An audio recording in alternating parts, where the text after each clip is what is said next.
大家好，我是 Robert。在展开金主相关话题之前，我觉得有必要先说一下官本主义和资本主义。另外，还有华人普遍有的两个问题，关于仇富和怕官。今天还是先抛出我的观点吧。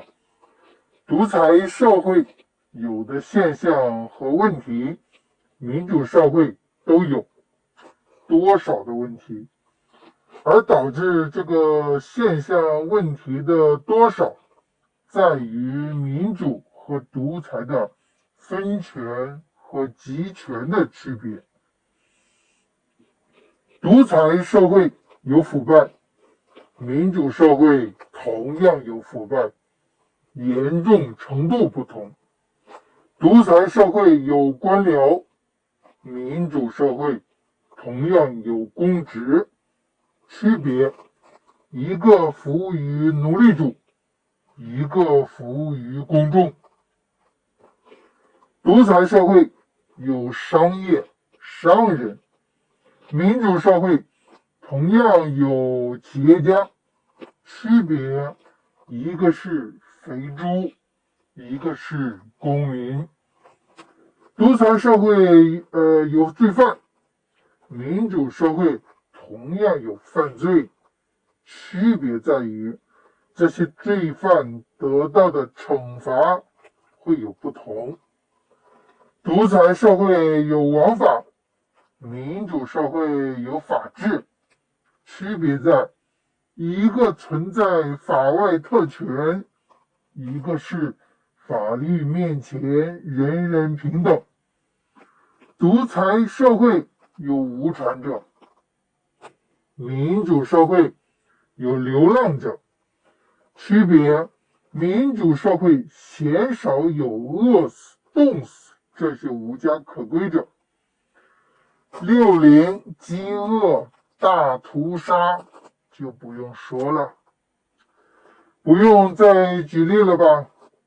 独裁社会会有的现象和问题，民主社会都有多少的区别罢了。独裁社会和民主社会的最大区别是什么呢？是权力的垄断性差异，一个是集权，一个是分权。独裁社会用的不平等的等级体系，奴隶主最大，奴才次之，奴隶最下等，但奴才其实最间隔。我个人觉得，其实社会不需要分出封建社会和原始社会，从权力模型来分类，只有权力垄断的程度不同的问题。要么是靠近奴隶社会多一些，要么是靠近自由社会多一些。独裁导致奴役而成奴隶社会，民主则会导向自由世界。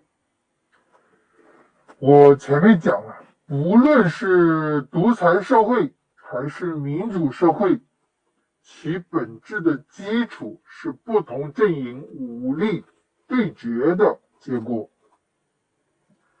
奴隶主打服了一些人，这些人甘愿臣服，为其效命，他们成为了奴才和打手，也就是官僚了。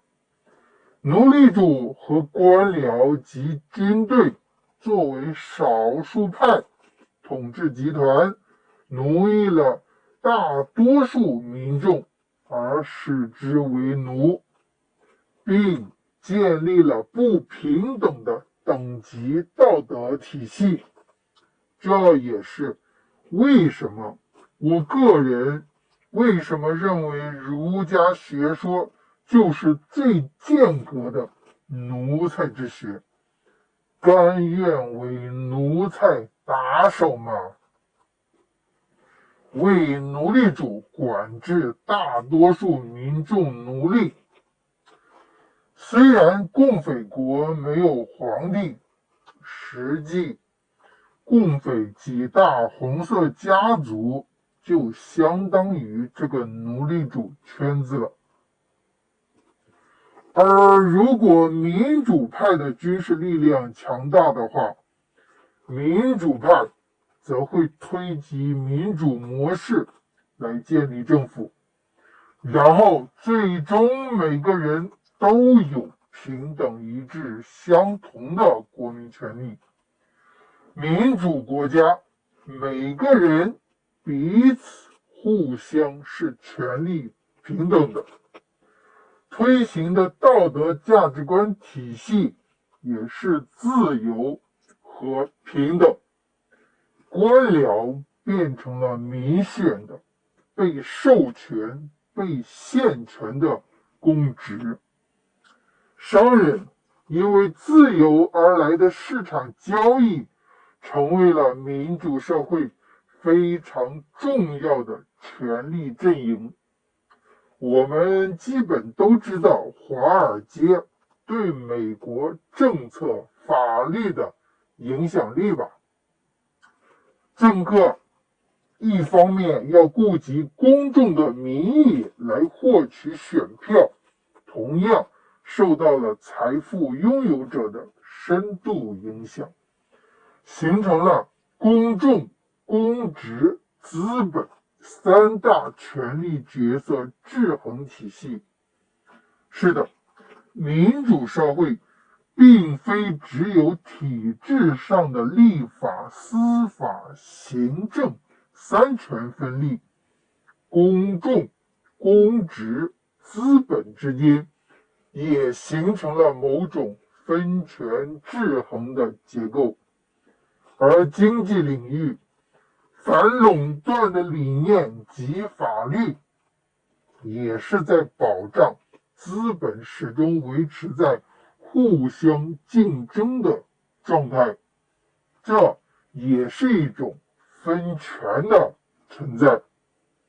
所以，民主不等于完美，独裁社会有的所有问题，在民主社会都有存在，只是不会那么明显严重。民主和独裁的根本性区别在于分权和集权的不同。至于华人的仇富和怕官，今天就不大篇幅展开了。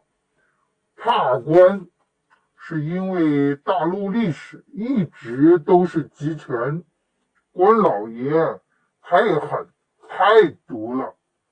仇富嘛，大多数华人都被灌输了金钱不好的潜意识，但却又贪恋金钱的本性。